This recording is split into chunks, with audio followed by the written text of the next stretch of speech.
Salut à tous, j'espère que vous allez bien. Nous voilà encore pour le deuxième épisode des Justin JV Podcast. Comme vous le savez, je suis Batimali Justin, je suis créateur de la marque Happy Life et je suis même entrepreneur de la ville de Goma. Alors aujourd'hui, je suis venu avec une grande surprise. Non, je ne vais pas vous spoiler, même pas un rêve. Vous allez voir et écoutez par vous-même. Alors, bonjour monsieur. Bonjour Justin, bonjour à tous les téléspectateurs et à tous ceux qui aiment et soutiennent la marque Happy Life. Ouais, bienvenue sur notre plateau Justin JV Podcast. Parlez-nous de vous, de la personne que vous êtes, la personne avec qui nous sommes aujourd'hui. Alors je suis Shadai Chizungu, un jeune gomatracien qui vient d'en bas. Je viens vraiment d'en bas. Et je suis l'un des gars qui croient que les échecs, ça façonne un humain. Aujourd'hui, je suis dans la communication. Je suis le président-directeur général de l'entreprise Visible. Okay. C'est une entreprise de com. Je suis coach en prise de parole en public. Je suis également maître de cérémonie et je suis voix off également. Voilà. Ok, monsieur Shadai Chizungu, je sais que vous êtes, selon moi, je sais que Shadai Chizungu, c'est un animateur des cérémonies, des grandes cérémonies, des grands concerts. Comme un concert de Ferregola, il y a Shadai Chizungu qui va animer le concert. Comme le concert de Moïse Billet. Comme plusieurs événements qui se passent dans la ville et partout dans la République, voire même ailleurs. Alors, est-ce que la vie est douce dans votre domaine? Disons que la vie, elle n'a jamais été douce, en fait. Elle est plutôt intéressante. Elle est remplie de beaucoup d'obstacles et de beaucoup de surprises. Alors, j'apprends à l'aimer telle qu'elle est, sans jamais considérer qu'elle doit être douce, parce qu'au fond, si elle devient douce, ça sera plus intéressant. Ok. Donc je la préfère pleine de surprises. Si la vie elle est douce, Shadai dit que elle n'est pas intéressante. Alors voilà, connaissez-vous la marque Happy Life? Happy Life, je connais. Je fais partie des jeunes qui soutiennent Happy Life, de ceux qui croient en Happy Life et de ceux qui encouragent aujourd'hui Happy Life, en demandant à tous les jeunes de soutenir cette marque d'un jeune de Goma. Surtout ça. Merci beaucoup. Monsieur Shadai, avant qu'on commence avec notre premier sujet déjà, comment avoir le bonheur? Comment avoir le bonheur, c'est une conception complexe parce que le mot bonheur en soi, il est subjectif. Exactement. Mais je pense que le plus important, c'est de connaître qui on est. Dès l'instant où tu sais qui tu es, tu peux avoir un aperçu de ce que c'est le bonheur. Parce que le grand handicap qu'on a aujourd'hui, c'est que il y a beaucoup d'auteurs qui parlent de bonheur, il y a beaucoup de riches qui parlent de bonheur, et on nous refuse à nous de parler de bonheur parce qu'on pense que nous n'avons peut-être pas le potentiel en expérience qu'il faut. Alors, ce que je pense moi, c'est que la définition du bonheur dépend de l'histoire personnelle de chaque personne. Okay. Je suis né dans telle circonstance, j'ai grandi de telle manière, j'ai accompli telle chose. Et je suis heureux, et j'ai le bonheur. Pas forcément en fonction des autres, pas forcément en fonction des moyens financiers, parce que le bonheur peut se résumer à un enfant que l'on obtient après 20 ans sans l'avoir. Exactement. En parlant de moyens financiers, est-ce que le bonheur a un impact avec l'effet d'avoir beaucoup d'argent, l'effet d'avoir des millions? Un jour, un homme a dit que parfois la nuit, les pauvres rient de bonheur et les riches pleurent. Les riches ont beaucoup d'argent, les pauvres n'en ont pas beaucoup. Donc, c'est des concepts complexes. Alors, je pense que quand on a beaucoup d'argent, on est heureux parce qu'on en a eu peu à un moment, et qu'avec le temps, on a su créer de la valeur et fructifier le peu d'argent qu'on avait. Okay. Et c'est là qu'on dit qu'avoir beaucoup d'argent, ça rend heureux. Ça accorde le bonheur. Mais lorsqu'on a souvent vécu avec peu d'argent, $10 le mois, si l'on a $20 le mois, on a multiplié les 10 par 2. On peut être heureux. Donc, le fact, ce n'est pas le montant, mais la capacité de multiplier ce que nous avons, de fructifier ce que nous avons. Et c'est là que la notion de bonheur prend tout son sens. On est parti de 1 à 2, ou de 1 à 1,5. C'est comme ça que ça se définit. Parce que si le bonheur, ça doit être d'avoir $1 million, c'est que personne n'est heureux sur Terre. Surtout les jeunes à Goma, aujourd'hui. Oui. Voilà. Tout à fait, ici. Alors, il faut comprendre que le bonheur, selon Shadai Chizungu, c'est d'être heureux avec ce que vous avez, avec ce que vous êtes. Être heureux n'est pas seulement avoir beaucoup d'argent, d'avoir des millions, avoir des buildings, des apparts partout, non. Être heureux, c'est avoir les bonheurs, c'est être heureux comme nous sommes. Alors, Monsieur Chadaï, je sais que vous animez plusieurs événements. Est-ce que ça vous a déjà arrivé de dire un mot qu'il fallait pas sur scène dans un événement? C'est arrivé plus d'une fois. Et comment vous gérez ça? Lorsqu'on a l'habitude avec la scène, on sait gérer. On sait gérer. Il y a une technique qu'on appelle la technique du travesti et une autre qu'on appelle la technique du placebo. Je prends l'exemple de la technique du placebo. Vous voyez, lorsque vous avez la main fracturée, et si on ne sait pas vous soigner directement, certaines personnes prendraient une sorte de bandage, un carton, on vous le place sur la main, et on essaie de fermer. Vous pouvez bouger la main, mais vous n'êtes pas guéri, vous souffrez toujours, ok?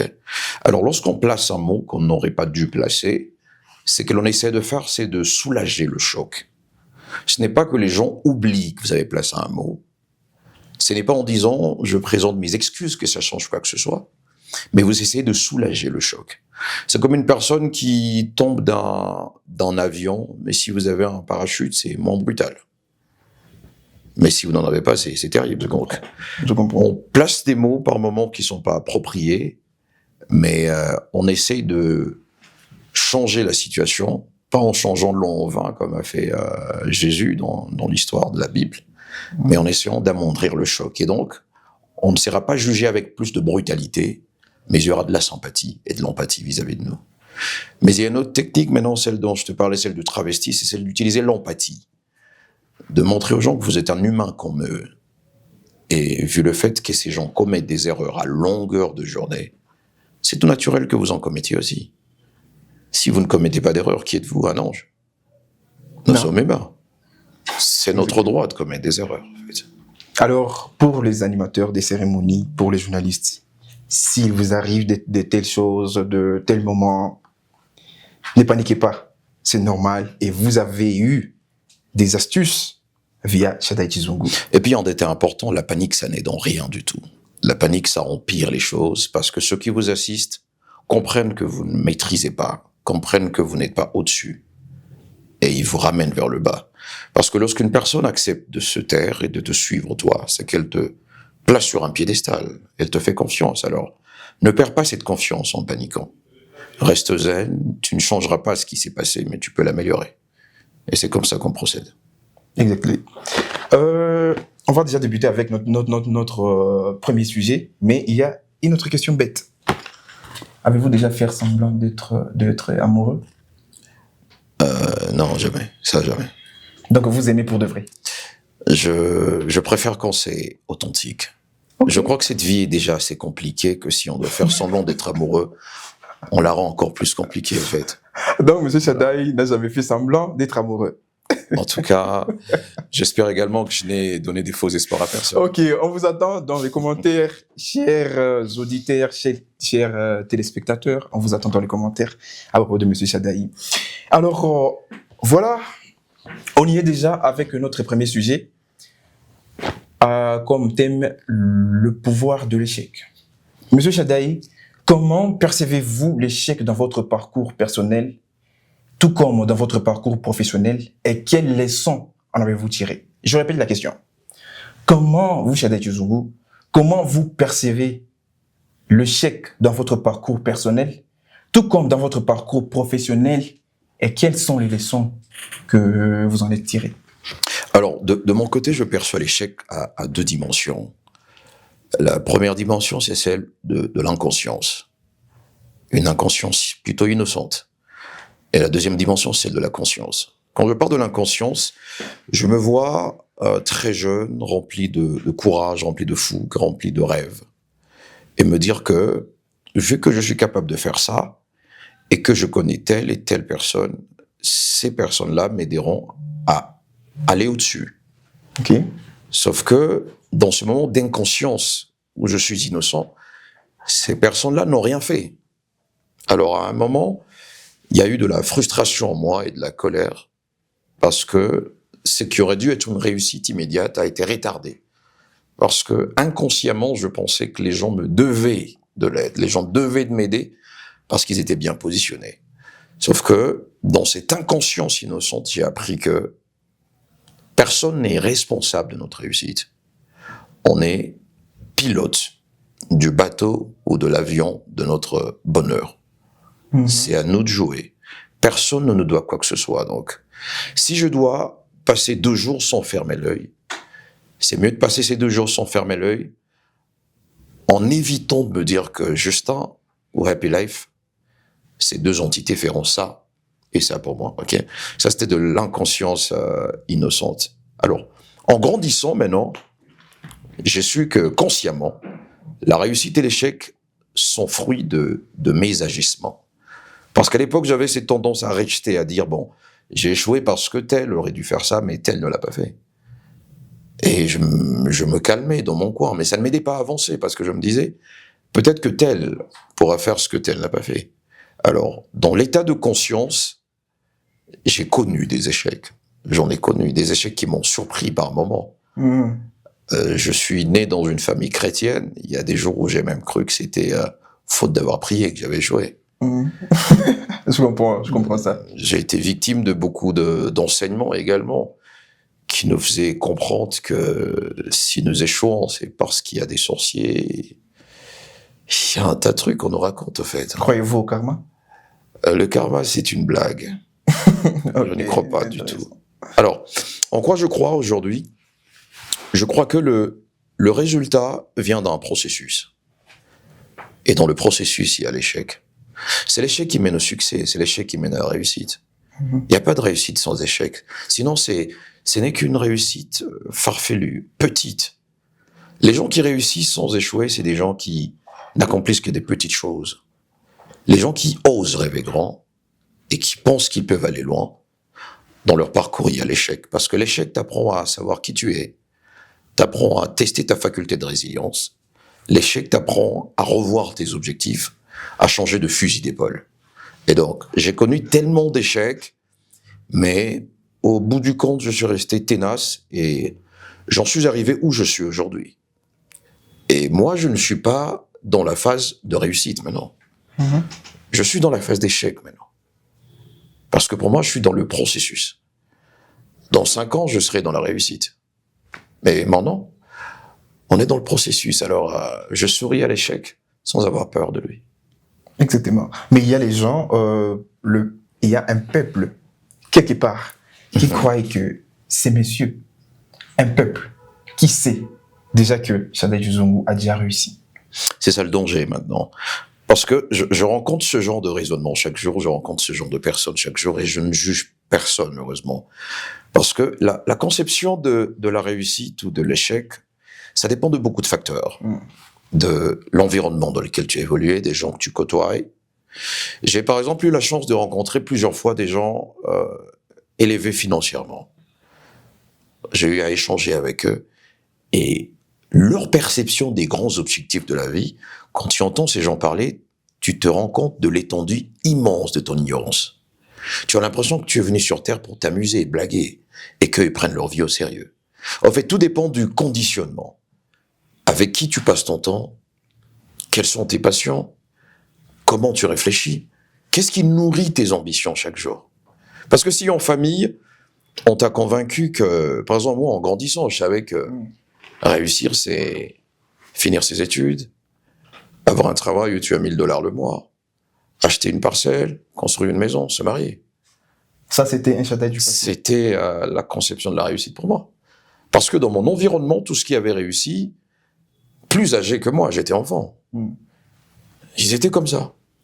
Mais en grandissant, je me suis rendu compte que c'était une grave erreur.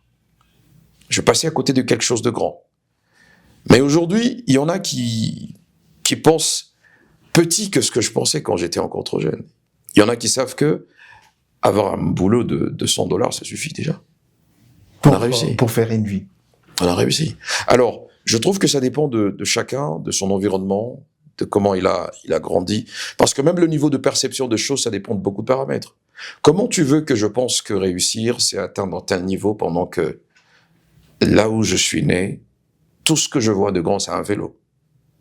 Comment penses-tu que je penserais qu'il faut que j'ai une voiture qui coûte $20 000? Comment? C'est impossible. Parce que l'homme se nourrit de ce qu'il sait, de ce qu'il voit. c'est que tu ne sais pas, à moins que tu sois prophète pour une révélation.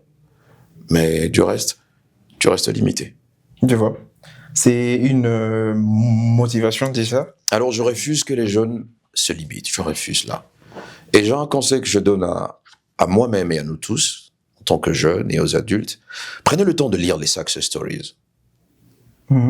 Les histoires de succès. Je vous donne l'exemple, par exemple, du patron de Alibaba. Ouais. Il est milliardaire aujourd'hui. On lui a refusé un boulot dans un KFC. On lui a refusé un boulot dans un KFC.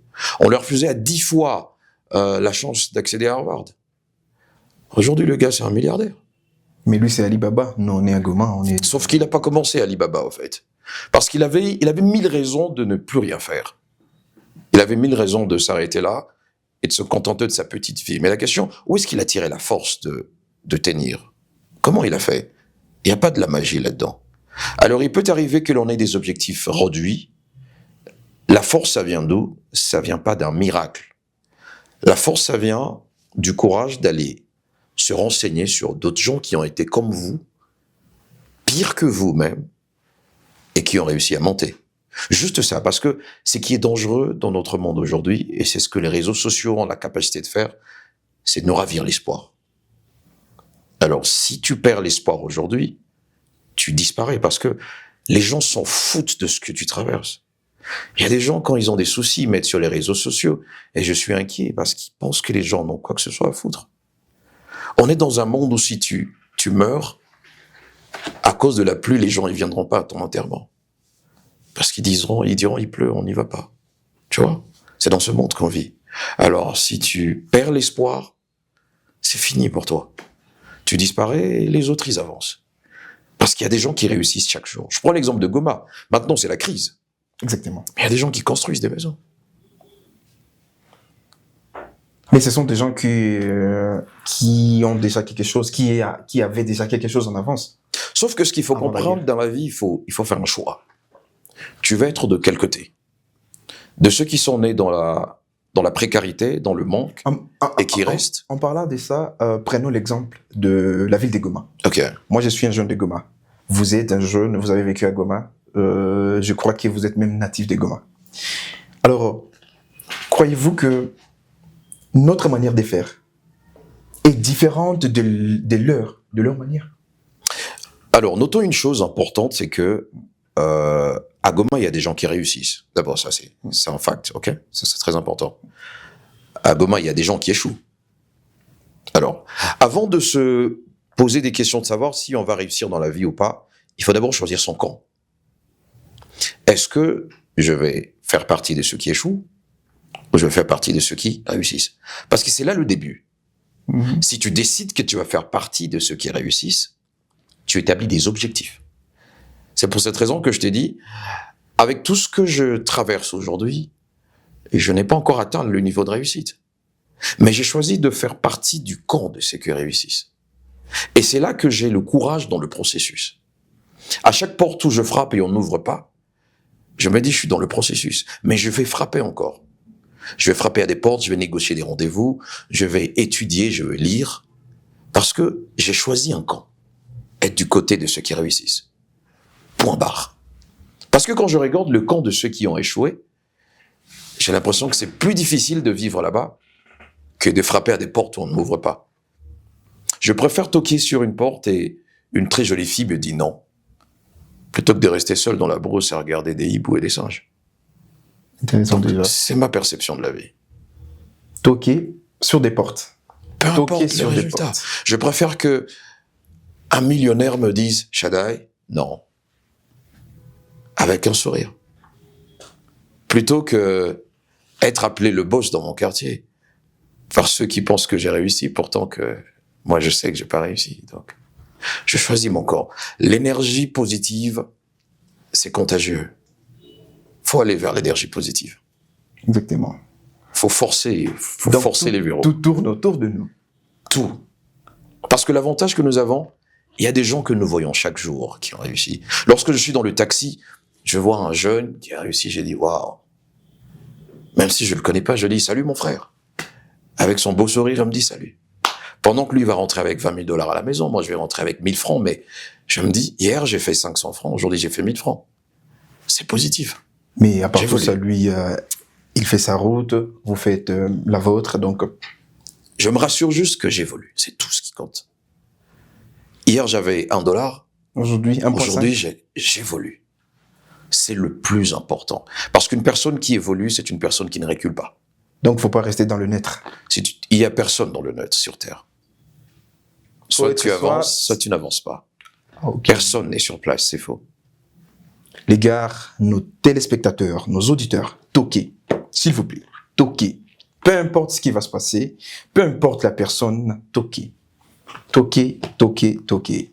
Alors, Monsieur Shadai, on va avancer avec notre deuxième question.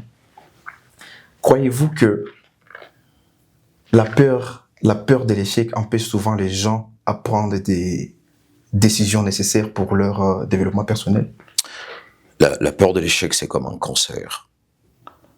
Ça te tue de l'intérieur et tu t'en rends compte quand tu ne peux plus rien faire. J'ai trouvé beaucoup des jeunes qui ont peur. Mhm. Immensément des jeunes qui ont peur. Et on a tous peur. Exactement. Le truc bizarre avec la peur, c'est que on n'a pas besoin de faire semblant. Parce que même quand tu fais semblant, chaque soir quand tu es chez toi, elle revient. Alors, comment on combat la peur? C'est la question la plus importante. Parce que la peur, elle détruit, elle décime. Elle tue des carrières, elle oblige des jeunes à ne plus rêver. Exactement. La Bien peur, sûr, elle est dangereuse. vous l'avez même dit, comment combattre cette peur pour qu'on avance. Alors, comment on combat la peur? Premièrement, c'est avoir ce potentiel que l'on appelle l'ouverture d'esprit. Ça t'est déjà arrivé d'aller voir un grand homme sans savoir ce que tu vas lui dire, Exactement. mais parce que tu penses qu'il sait ce qu'il faut pour tes problèmes. Je te donne un exemple simple. Une fois, quelqu'un m'a présenté à un homme et il m'a dit que c'était un millionnaire. Il m'a décoché un rendez-vous et ce jour-là, j'ai su que j'allais rentrer à la maison avec beaucoup d'argent. Tu sais ce qui s'est passé? Je suis rentré à la main main vide. Qu'est-ce qui s'est passé là-bas? Je suis allé, j'arrive et on essaie de parler. Sauf que le riche avait l'impression que je lui faisais perdre son temps. Parce qu'on lui avait dit que j'avais beaucoup d'idées. Sauf que j'avais des idées, sauf que pour lui, c'était pas des idées. C'était de la blague. Alors j'ai commencé à parler, échanger avec lui jusqu'à ce qu'il m'arrête à un moment et qu'il me parle de son histoire à lui. De comment il a grandi et de comment il a pu transformer ses peurs en motivation pour en arriver là où il est. Et c'est là que je lui ai dit, mais comment tu peux m'aider? Faut que ça fonctionne chez moi aussi. Ce qu'il m'a répondu, il m'a dit, qu'est-ce que tu sais faire? À l'époque, je ne savais pas ce que je savais faire, en fait. Je n'ai pas réussi à répondre à cette question-là et il m'a dit, je te programme pour un rendez-vous futur. Va essayer de trouver ce que tu sais faire, qui correspond à ce que je fais. Et là, je pourrais t'aider. Vous y étiez quand même, en sachant que vous ne savez pas ce que vous Mais voulez. je te raconte maintenant la suite. Oh. Je suis allé faire un exercice pour savoir ce que je sais faire. Sauf que je ne l'ai plus jamais revu jusqu'à aujourd'hui. Depuis ce jour-là, il n'a plus pris mon téléphone. Oh. Il n'a pas de temps à perdre. Donc, Ok. Alors, le jour-là... pourquoi il faut rencontrer ce genre de personnes? C'est des gens qui te challenge. Ok. Des gens qui te font voir la vie avec précision. Parce que ce qui nous tue souvent et ce qui nous emmène à être perturbés par la peur, c'est parce qu'on ne sait pas ce qu'on peut faire, en fait. On ne sait pas c'est quoi le potentiel qu'on a. On n'en a pas la moindre idée. On sait qu'on a été à l'université, on sait qu'on a été à l'école, on sait qu'on a des parents, on sait qu'on mange à midi, mais au bout du compte, on ne sait rien d'autre. Parce qu'on n'a jamais eu le temps de se poser des vraies questions sur nous-mêmes. Qu'est-ce que je suis capable de faire dans ce milieu? Tu prends un papier et tu énumères, je peux faire ça. Parce que la peur, je prends un exemple simple. Pourquoi est-ce que je n'ai pas peur de m'exprimer en public? C'est parce que je sais les armes que je pointerai si la peur vient. Mais pourquoi est-ce que j'aurais du mal à faire un diagnostic devant un malade? C'est parce que je n'ai pas d'armes à lui présenter. Je ne sais pas dire ça et ça et ça par rapport à la médecine. Mais pour que j'arrive à vaincre ce genre de peur, je dois aller faire médecine. Si je n'ai pas les moyens de faire médecine, je vais lire des livres sur la médecine. C'est comme ça qu'on arrive à vaincre la peur. Alors, identifie la peur que tu as, c'est par rapport à quel domaine de ta vie? Est-ce que c'est la capacité d'aborder les gens? Est-ce que c'est les finances? Est-ce que c'est la famille? Outille-toi d'armes nécessaires pour vaincre la peur de manière spécifique. Si c'est l'incapacité à aborder les gens, lis des livres sur la communication. Inspire-toi des gens qui sont doués pour créer des relations. C'est comme ça que tu réponds à la peur. Ou si tu as beaucoup de foi, va prier alors. Peut-être que la peur... Prier pour que la peur dise. On ne sait jamais. Parce que si tu fais pas ça, je vois pas comment tu vas faire. Parce que la peur, elle sera toujours là. La peur, elle se base sur des faits. Ce n'est pas vraiment de l'illusion, de l'imagination, c'est sur des faits. Tu n'as pas préparé ton discours, tu arrives devant les gens, tu auras le trac. Parce que tu ne sais pas ce que tu dois faire. Mais si tu as préparé ton discours, même si tu n'es pas un très grand orateur, mais tu sais par où commencer, comment cheminer et par où finir. Donc, comment on gagne contre la peur? C'est de vous outiller des éléments qui vous permettent de lutter contre cette peur, mais avec précision. Si c'est dans tel domaine que tu as peur, outille-toi par rapport à ce domaine-là. Et c'est comme ça que ça fonctionne. Mesdames et messieurs, vous nous captez toujours. N'ayez plus peur. Bon, la peur, c'est naturel, mais ayez les outils. Outille-toi, c'est ça? C'est obligé. Outille-toi. Parce que même celui qui est outillé, ça lui arrivera d'avoir peur. Oui. Mais c'est vrai, mais il peut s'en sortir. Comment il peut s'en sortir. Et c'est le plus important. C'est le plus Parce important. que, selon moi, je crois que la peur m'a motivé à faire ce que j'ai fait. Parmi les choses qui m'ont motivé de plus, la peur est aussi parmi. Tu vois, c'est la première fois que je vois quelqu'un qui parle de la peur en souriant. Ça, c'est intéressant. Ouais, la peur, c'est bien. C'est intéressant. Il faut être ami de la peur. Voilà. Parce que on peut accomplir, c'est en accomplissant des grandes choses qu'on comprend que la peur est nécessaire. Tu peux pas venir chez Shaddai, je veux alors que tu n'as pas prévu ce que tu vas dire. Ça marchera pas, ouais. C'est que ça va servir. Vous voyez. Alors, la peur, c'est naturel, mais outillez-vous de comment faire pour le faire. Alors, on enchaîne déjà avec notre deuxième sujet, l'impact des médias sur les développements personnels. En parlant des médias, des réseaux sociaux. Est-ce que d'ailleurs les médias ont un impact sur les développements personnels? Il y a un impact sérieux. Sérieux. Et quand je parle d'impact, je vois l'impact à deux sens. Il y a un impact positif et négatif. Ah, ok. Commençons d'abord par les positifs, parce que les choses négatives... Alors, le positif, c'est que sur les réseaux sociaux, on a cette facilité d'entrer en contact avec le monde. Et ça, c'est une richesse que nous avons aujourd'hui, une richesse qu'on n'avait pas à l'époque. Sur les réseaux sociaux, on entre en contact avec les réalités quotidiennes des gens, ok? Et les réseaux sociaux façonnent les individus. Je prends un exemple. Il y a des gens qui peuvent me croiser aujourd'hui et m'accorder une certaine considération, et pourtant ces gens ne me connaissent ni d'Adam ni d'Ève. C'est parce qu'un jour, une vidéo de moi est apparue et pendant 30 secondes, il a suivi, il a dit, je le mets dans mes favoris. Il a mis OK. Mais à l'époque, c'était pas ça. À l'époque, il fallait qu'on ait le temps de se rencontrer, de parler, que j'arrive à te convaincre, pour que tu m'accordes un minimum de crédibilité. Et à l'époque, c'était plus les vidéos des blancs. Exactement. On se disait, si c'est un blanc, c'est qu'il est intelligent. Mais aujourd'hui, je peux suivre une vidéo de quelqu'un. Mes vidéos sont suivies, par exemple, en Côte d'Ivoire. J'ai des gens qui m'appellent de la Côte d'Ivoire pour me dire, oui, j'ai vu je souhaiterais que tu me formes dans tel domaine. On ne se connaît pas. La personne est prête à payer pour suivre une formation en ligne sans être sûr même qu'il y aura cette formation. Donc c'est ça l'avantage des réseaux sociaux. Ça idéalise la personne, ça te fabrique une sorte de réputation, ça travaille à ta place. C'est le côté positif. Mais il y a maintenant beaucoup de côtés négatifs, malheureusement. C'est là où ça devient alors très, très, très intéressant. Un jeune qui a réussi, c'est celui qui passe ses journées à Dubaï. Mais le jour où tu vas te renseigner pour savoir combien ça coûte d'aller à Dubaï, combien ça coûte les hôtels de luxe, c'est là que tu vas avoir l'impression que ta vie elle est périmée, toi, que tu vis pas. Ok ? Les jeunes aujourd'hui sont capables de dire, je veux passer 1 an en train d'épargner pour que lorsque je célèbre ma fête d'anniversaire et que je mets des images sur les réseaux sociaux, Et ça aide tout le monde ait envie de me copier. Voilà. Okay. Alors, toi qui n'as pas cette capacité de poster des belles vidéos où tu fais des choses exceptionnelles sur le réseau, tu ne resteras pas indifférent face à ces réalités-là. Si ça se répète, si ça devient la mode, qu'est-ce que tu vas faire? C'est comme iPhone. Pourquoi est-ce que tout le monde a iPhone aujourd'hui?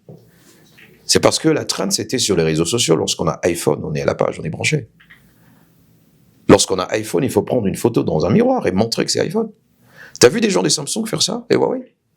Jamais. Voilà. Peut-être vous, qui nous suivez maintenant. Donc c'est un peu ça le truc avec les réseaux sociaux. Alors, il faut maintenant être vigilant. Choisir quel genre d'influence je veux subir. Parce que qu'on ne se trompe pas sur un point important. Lorsqu'on suit les gens sur les réseaux, ils nous influencent. Aussi peuvent détruire nos vies. Les réseaux détruisent nos vies déjà. Par exemple, on est en Afrique. Il y a des sites où ils diffusent des vidéos, des images. Ils diffusent des images des adultes. Et voilà, le site est accessible à tout le monde. Voilà. Ouais, voilà. Et moi, je crois que le réseau ici en Afrique, le réseau, ça détruit la population. Ah ouais, les réseaux, ça détruit partout. Les réseaux, c'est comme un marché où on vend tout ce qui existe. C'est à toi de choisir ce que tu veux acheter. Voilà là où le réseau est très dangereux. Voilà. Alors là où c'est pire, c'est qu'on ne te laisse pas le choix de dire que je ne veux voir que ça. On te laisse tout. Donc, même si tu n'as pas envie de voir, tu seras obligé de switcher ou de zapper. Oui. Mais tu as vu déjà. Donc c'est très dangereux les réseaux. Il faut être suffisamment préparé à affronter les réseaux sociaux. Mais c'est un univers d'opportunités immenses. On en apprend à se vendre, on apprend à communiquer. Et ceux qui sont plus courageux, ils vendent des vies qui ne sont pas les leurs. Exactement. Et ils en gagnent. Donc c'est un univers très dangereux. Et ça demande beaucoup de discipline et beaucoup de souplesse pour s'en sortir. Exactement. Voilà. Et quel est le message que vous pouvez passer sur les réseaux, à propos des réseaux sociaux en Afrique? Les réseaux sociaux, il faut s'y intéresser. Il faut s'intéresser. En Afrique, imaginez le parent. Moi, je suis parent. Je suis père d'une fille de 4 ans, 5 ans, 6 ans, 8 ans, comme ça. Et je lui achète un téléphone. C'est ma fille. Je lui achète un téléphone. Mais quand elle va se connecter sur des réseaux, hasardément même, je sais pas comment, elle va voir des choses qui ne sont pas adaptées à son âge. Oui, oui. Il y a des solutions à ça aujourd'hui. Aujourd'hui, les parents ont ces possibilités de contrôle. Ok. C'est parce qu'on n'a pas trop hérité de cette culture d'utiliser des applications pour lesquelles on doit payer. Mais il y a des applis qui servent comme outil de contrôle aujourd'hui sur les téléphones des enfants. Ça veut dire que toi, le parent, tu limites l'enfant dans ses accès. Tu dis, je souhaiterais que mon fils ou ma fille ait accès à tel type de contenu à un certain âge. C'est facile de contrôler cela. Sauf que là où ça devient compliqué, c'est que les enfants maîtrisent mieux les réseaux que les parents. Alors, bizarre. Les parents n'y connaissent rien. Les parents, ils savent utiliser WhatsApp. Et WhatsApp, Facebook, des fois. Facebook, il n'y en a pas trop, les parents. Pas les parents de chez nous, en tout cas. Ils sont sur WhatsApp. Ils savent envoyer les photos. Et même pour attacher un document, il faut que les enfants viennent en aide aux parents. Donc, les enfants d'aujourd'hui, ils sont un peu comme abandonnés. C'est une période de transition générationnelle. Je pense que ceux qui viendront 10 ans après auront plus de chance. Parce que c'est que nous, on aura vécu avec les réseaux, on ne souhaitera pas que ça arrive à nos progénitures. Exactement. Et en attendant, les enfants aujourd'hui, c'est pas les parents qui leur achètent des téléphones. Mais pourquoi pas? Moi, je peux acheter à ma fille un téléphone, c'est normal. Elle va jouer des jeux. Bon, ça, c'est ta fille que tu n'as pas encore. Là, je parle de ces jeunes d'aujourd'hui qui savent que lorsque j'ai iPhone 11, il faut que j'ai iPhone 12. Ah, en parlant de ça. Ils se débrouillent pour trouver iPhone 12. Toi, le parent, tu sais même pas c'est quoi ces histoires d'iPhone. Aujourd'hui, il y a maintenant l'intelligence artificielle. Donc, il y a beaucoup de paramètres que la génération des parents d'aujourd'hui ne maîtrise pas. C'est un petit nombre qui maîtrise ça. Alors, les jeunes d'aujourd'hui, ils s'embrouillent Et les conséquences vont les pousser à être prévoyants, mieux que les parents ne l'ont été. Oh, en parlant de IA, solution ou bien fléau? IA, c'est une solution. C'est une solution. Fléau. C'est une solution Ça nous pour rend un tas de faible. trucs. En fait, chaque solution est un défaut, est un fléau. C'est comme le vaccin. Lorsqu'on t'inocule un vaccin, c'est des virus qu'on envoie dans ton corps. C'est pas des anges. Donc, chaque solution engendre sa dose de problème. C'est comme ça que ça fonctionne. Alors, il va falloir à ce qu'on ait des États forts pour réguler l'utilisation de l'intelligence artificielle. Quand je parle des États, c'est parce que l'IA a un impact significatif sur tout. Sur l'éducation de nos jeunes à l'école qui font leur TFC, leur mémoire avec l'IA aujourd'hui, aucun effort. Au travail, ça va tous nous affecter parce que en quête de résultats, un travail que tu peux faire pendant 2 jours, avec l'IA, tu peux le faire pendant 1 jour. Donc, il y a beaucoup de paramètres qu'il faudra prendre en compte. Et je conseille aujourd'hui aux jeunes, parce que moi aussi ça me concerne, de s'outiller d'armes intellectuelles parce que l'IA va faire disparaître beaucoup de métiers. Avant l'IA, le chômage, il n'existait pas encore. Il était en train de s'entraîner.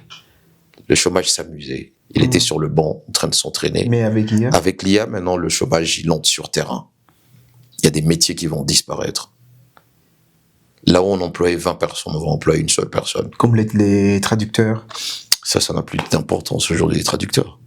Moi, je crois que aussi les CV n'aura plus d'importance en 2030. Ça va servir à quoi un CV en 2030? Il y aura que le personal branding qui va prendre les dessus. Oui, parce qu'aujourd'hui, nous allons dans un monde où qu'est-ce que tu sais faire, je te prends. Qu'est-ce que tu as inventé, je te prends. Ouais, exact. C'est là où nous allons. Ce n'est plus tu es étudiant. Diplôme, les CV. Non, c'est fini. J'ai ça. fait ceci. Parce que le système éducatif a tellement montré ses failles que personne ne lui fait confiance. Même si tu as fini en économie, mais montre-moi ce que tu as déjà fait. Tu as déjà fait quoi? J'ai inventé telle chose, je te prends. Je suis capable de propulser votre entreprise d'un point A à un point B, je te prends. Je suis licencié en économie, et après? Il y a combien de licenciés en économie? Beaucoup. Qu'est-ce qu'ils font? Encore au Congo. Ça fait beaucoup de licenciés. Mais voilà, c'est ça. Les CV disparaîtront en 2030. Alors c'est des faits. Faut s'y préparer. Exactement. Ça va être brutal. Nous allons réapprendre la connaissance. Nous allons apprendre à nouveau à nous adapter. Exactement. Parce que l'IA nous bouscule. Nous avions déjà notre système. On finit les études, on va dans les ONG. On finit nos études, on va postuler dans les entreprises privées. Je vais postuler chez Epilife, ils vont m'aimer prendre les parce choses que changent. j'ai fait la comptabilité. La donne est en train de changer. Voilà. Pas du tout. Alors, c'est un peu ça. Monsieur Chadaï, on arrive déjà à notre fin. Quel est le message que vous aimeriez passer à nos auditeurs et à nos téléspectateurs? Alors, je n'ai qu'un seul message. Les temps sont durs et... En fait, les temps ont toujours été durs. Ecosimba. Sauf qu'on n'a pas de choix. Tu l'as bien dit, j'ai un slogan, Ecosimba, ça veut dire ça va tenir. Il faut que ça tienne, c'est le seul choix que nous avons. Okay. Donc, j'aimerais partager avec les jeunes, en fait, si tu veux réussir, donne-toi les chances de réussir. Apprends, approche-toi des gens. Et mettez une chose en tête, ce n'est pas parce que tu t'approches des gens qu'ils vont t'ouvrir leurs bras et t'accueillir. Ces gens ont été victimes de coups, des poignards dans le dos, de trahison. Ces gens ont d'autres priorités, donc. Même si les gens vous repoussent aujourd'hui, ne haïssez pas ces gens. Personne n'est responsable de votre réussite. Toquez à des portes que l'on n'ouvre pas, faites-le avec sourire et avec espoir. Et pendant ce temps, faites ce que vous avez à faire. Ça veut dire, rapprochez-vous chaque jour de vos objectifs. Rassurez-vous que vous avez des objectifs à la base. Pas des petits objectifs que l'on peut atteindre en 1 an. Et des objectifs à court terme, à moyen et surtout à long terme. Travaillez chaque jour d'arrache-pied pour y arriver. N'oubliez pas une chose, celui qui nous a dit que l'avenir appartient à ceux qui se lèvent tôt nous a menti. Et celui qui a dit que l'on travaille dur, celui qui travaille dur finit par gagner sa vie, nous a menti également. Parce qu'un Africain, ça travaille. Trouvez le temps de vous reposer parce que le potentiel de santé, si vous le perdez, vous n'allez rien obtenir dans ce monde. On peut tout faire parce qu'on est en bonne santé. Exactement. Aujourd'hui, nous les jeunes, nous travaillons beaucoup. Nous sommes dans le dur labeur et nous pensons que ça nous amènera vers la réussite. Tu vois un jeune, il a 40 ans et il est épuisé. Tu as l'argent, maintenant c'est le tour d'aller te faire soigner. Et ça devient compliqué. Donc, prenez le temps de vous reposer et chaque jour quand vous abordez la vie, faites-le avec confiance. N'ayez pas honte que l'on vous dise non. Les gens sont doués pour dire non. Donc, votre tour viendra de dire non aux gens aussi. Mais en attendant, supportez ça. Ouais. Sans oublier que, les amis, chaque échec est un plat de tourner vers la réussite. Donc, essayez, comme M. Chadaï l'a dit, essayez, toquez sur des portes, peu importe ce qui va se passer, peu importe ce que vous croyez, toquez sur des portes. Et je continue à dire aussi merci à nos partenaires Congo Nouveau, nos partenaires médias, News Panafricaine. Ce sont des gens qui nous aident toujours. Et Jadon Flowers, j'allais même oublier, un fleuriste que je préfère et que j'aime beaucoup dans la ville de Goma. Pour vos commandes de fleurs, veuillez voir Jadon Flowers. C'est du... Même vos surprises, c'est du waouh. Il y a aussi Arifim de Madame Divine et il y a aussi Visible de Monsieur Chadaï Chizungu. Alors, voilà, c'était Juste un JB Podcast avec l'invité Mista Le Dalil. Oh, j'avais oublié. Pourquoi Le Dalil? Pour comprendre Dalil, il faut comprendre Visible. Ok. Okay. Tu sais ce que signifie visible? Visible. Voilà. Ouais. Vous avez un business ou des ambitions et vous ne savez pas ce que vous devez faire. Nous, on vous aide à le faire. C'est pas que nous, on sait comment le faire, mais Visible, on trouve des solutions pour faire ce qui doit être fait. Donc Visible, c'est une agence de communication. Une agence de com qui rend vos passions, vos ambitions, vos projets visibles. Quand vous êtes visible, vous avez des nouveaux clients. Et c'est le travail que nous faisons. Et les clients, ça donne de l'argent? Quand on a des clients, on a de l'argent. On a les moyens. Alors, les auditeurs, les téléspectateurs, je vous prie de consommer le service des Visibles. Visible, notre agence de com, qui va faire à ce que nos projets soient visibles partout. C'est partout au monde ou bien seulement en tout cas, pour l'instant, nous sommes dans le Nord Kivu et le Sud Kivu. Okay. Nous travaillons en partenariat avec plusieurs boîtes à Kinshasa, au Burkina Faso et au Mali. Oh, c'est un grand truc. Pourquoi pas un partenariat avec la marque Happy Life? Ah, c'est une Non, c'était juste un JB, comme vous le savez, les créateurs de la marque Happy Life avec les PDG des Visibles, Chadaï Chizungu, le Dalil. Merci de nous avoir suivis. Rendez-vous sur notre chaîne YouTube et sur Spotify pour les auditeurs. Merci beaucoup. Merci.